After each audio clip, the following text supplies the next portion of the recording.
So imagine you're at the movies with your family. You all decide to split some snacks and you send a family member a small amount of money, like $10, through a money transferring app such as Venmo, Cash App, or even QuickPay. But in doing so, the government, the IRS, or any other world agency such as the World Economic Forum receives data on that transaction and it gets sent to a file that they have on you. In fact, to even make it more realistic, imagine if one day the government has the power to disable your ability to access your own personal funds because you made some decisions they didn't like, such as shutting down your bank account because you chose not to receive the COVID-57 vaccine made by Johnson & Johnson and Biden. Or they hold your paychecks because you used the wrong gender pronoun in an email that you sent 3 weeks ago. Now, to some of you, that world seems very, very far from occurring. But based on major events that have just occurred, it looks like this hypothetical scenario is looking more and more real. In fact, by the looks of it, it may actually even start happening sometime next year. And that, my friends, is what we'll be talking about today. Okay, so as many of you may already know, conversations around potential scenarios of global elitists taking control of our personal finances have been mainly around the implementation of a globalized centralized bank digital currency, as in a digital currency used by the entire world that can trace and track and control every single financial transaction made by us, the people. But if you're talking about how a CBDC can even be implemented to the entire world, well, it all comes down to a group known as BRICS. And no, not these BRICS, but BRICS. Now, if you're watching this video, you probably already know what BRICS is. But really quick, if you don't, BRICS is an acronym that stands for Brazil, Russia, India, China, and South Africa. And the group was originally created back in 2001, excluding South Africa, which the group at the time was known as just BRIC, made the claim that by 2050, the then 4 BRIC economies, Brazil, Russia, India, and China, would come to dominate the global economy. And judging by certain events, they're mainly looking at 2 big paths towards that goal of dominating the global economy by 2050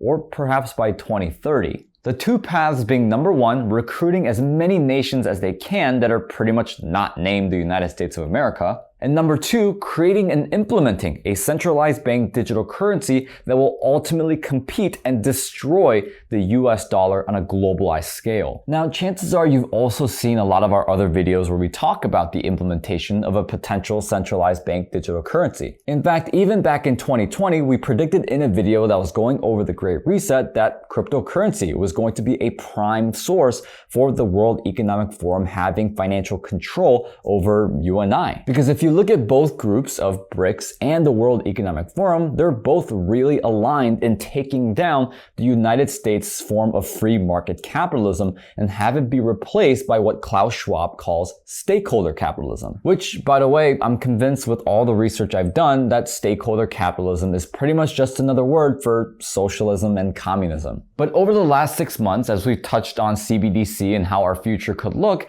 it seems that these potential future scenarios we once saw as hypothetical are now starting to become real based on certain moves made by BRICS even over the last couple of months. For instance, let's go back and talk about the 2 big paths BRICS is going down to eventually dominate the global economy. First, the amount of countries that have joined BRICS just this year alone is staggering. For one, with just the original 4 countries in BRIC, they have 41% of the world's population and approximately 1/4 of the entire world's GDP. And as of a headline published June 28th of this year, Argentina and oil powerhouse Iran have just applied to join BRICS. And on top of that as well, July 14th of this year, Egypt, Turkey, and another oil powerhouse, Saudi Arabia, applied to join BRICS as well. Which, by the way, in light of their application to join BRICS, Saudi Arabia has announced that they're starting to increase their own oil production towards 13 million barrels of oil per day. And it seems the momentum of growth by BRICS isn't stopping anytime soon, as Bangladesh, Indonesia, Mexico, Nigeria, Sudan, Syria, Pakistan, Venezuela, and Africa's largest natural gas exporter, Algeria,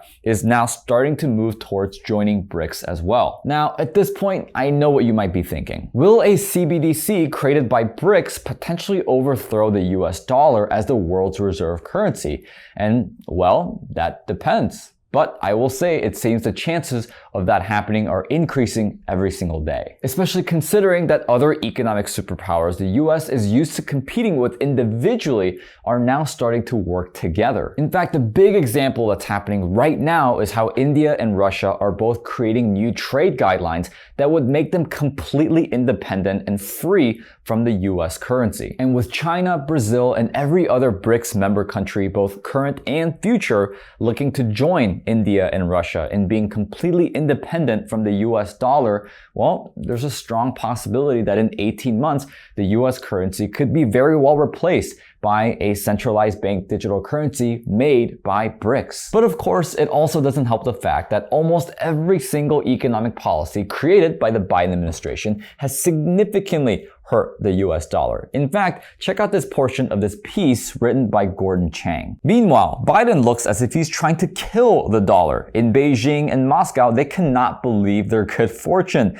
An American president is undermining what Tucker Carlson correctly calls a core American interest, maintaining the dollar's status as the world's reserve currency. And as much as leftist policymakers believe that stuff like the Inflation Reduction Act or Biden's cancellation of student loans will help the economy, it unfortunately won't, not even in the short term. At the end of the day, in all honesty, it looks like BRICS is kind of playing chess while the Biden administration is playing checkers. Now, to me, the scariest portion is not even that. It's actually how BRICS is working so side by side with the World Economic Forum. Because if you look at terminology most commonly used by the WEF, such as financial inclusion, well, what a perfect way to do it by having a CBDC created by BRICS and emerging countries. And by that, we of course mean the WEF is really saying, hey, we need to track and control every single one of your financial transactions, but it's only so that all these other countries can be included financially. It's not so that we can control you and,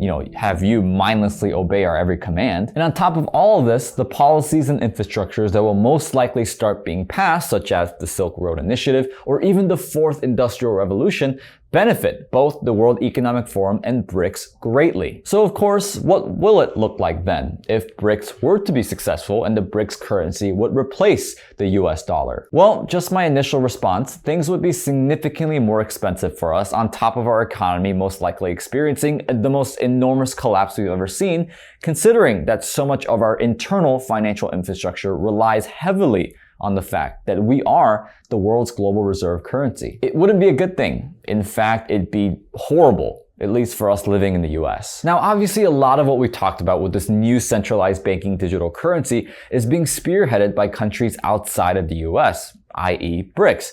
But what if I told you that the Biden administration is currently actively working on a detailed plan to implement and create a centralized banking digital currency for us here in the US? Well, that, my friends, is going to be the topic for next week's video. So be sure to subscribe to our channel to be notified of that. And if you want to check out our other videos on CBDC, click on the video in the end screen. Now, with that said, a lot of people ask me, well, Daniel, what do we do? In light of all this information, how do we protect our personal finances and our investments? Well, what I'm personally doing is putting as much of my money in cash flowing rental real estate. In fact, every other Tuesday night, I host a free virtual event talking about how to get into your very first investment rental property. And the next one is going to be on September 6th at 7 p.m. with the topic being how to buy properties outside of your local state. So for more information, check out the link in the description below. And of course, I want to hear your thoughts as well in the comment section about the topic of this video. What do you guys think about BRICS potentially creating a new CBDC replacing the dollar? I want to hear your thoughts, and of course, like this video, share it with your friends. And until next time, my friends,